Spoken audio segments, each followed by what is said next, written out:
तमिलनाडु के मुख्यमंत्री एम के स्टालिन ने दक्षिणी और पूर्वी भारतीय राज्यों के मुख्यमंत्रियों समेत अहम नेताओं को परिसीमन के खिलाफ एकजुट करने की कोशिश शुरू कर दी है।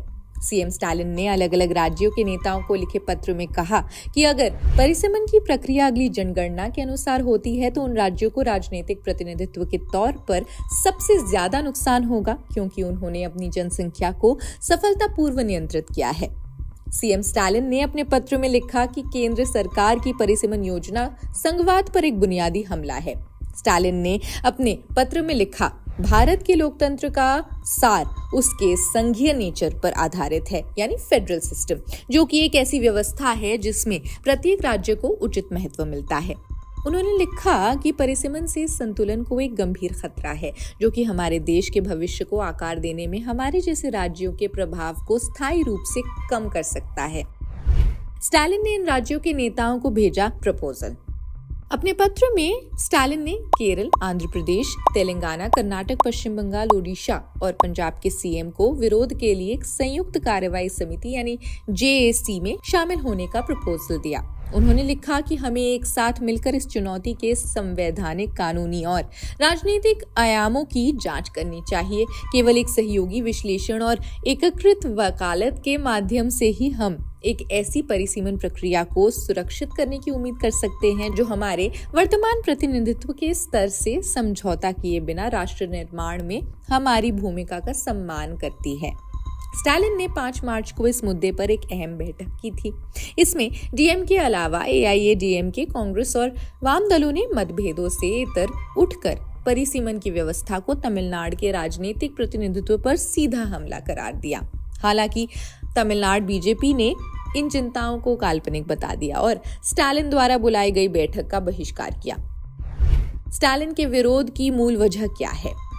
इसको समझिए तो उनका मानना है कि तमिलनाडु और अन्य दक्षिण भारतीय राज्यों ने परिवार नियोजन पहलों को सफलतापूर्वक लागू किया है, लेकिन अगर 2026 में जनगणना के बाद परिसीमन होता है तो इसके चलते जनसंख्या वृद्धि वाले राज्यों के पक्ष में संसदीय सीटें खो देंगे।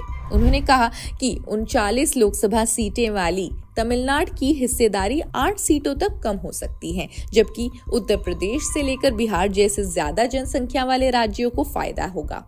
एम के स्टालिन ने अपने पत्र में चेतावनी दी कि अब सवाल ये नहीं है कि परिसीमन होगा या नहीं, बल्कि आप समझिए सवाल ये है कि कब होगा और क्या ये उन राज्यों के योगदान का सम्मान करने में सक्षम रहेगा जिन्होंने हमारी राष्ट्रीय प्राथमिकताओं को आगे बढ़ाया है। उन्होंने कहा कि पिछले संसदीय निर्णयों ने 1976 में 42वें संशोधन के माध्यम से परिसीमन को रोका था। इसके अलावा जनसंख्या नियंत्रण को प्रोत्साहित करने की आवश्यकता को मान्यता देते हुए 2004 में 94वें संशोधन के माध्यम से 2026 के बाद पहली जनगणना के बाद तक इसे रोक दिया गया था। 2021 की जनगणना में देरी के बीच परिसीमन होने के चलते अनुमान है कि ये 2031 से बहुत पहले हो सकता है। इस तेजी से हमें अपने हितों की रक्षा करने के लिए बहुत कम समय मिलेगा। स्टालिन ने ये स्वीकार किया कि हम परिसीमन के खिलाफ नहीं है, लेकिन उनका विरोध ये है कि केंद्र सरकार अपने राष्ट्रीय कर्तव्यों को पूरा करने वाले राज्यों के खिलाफ इसे एक हथियार के तौर पर पेश कर रही है, जिससे प्रगति को नुकसान पहुंचेगा।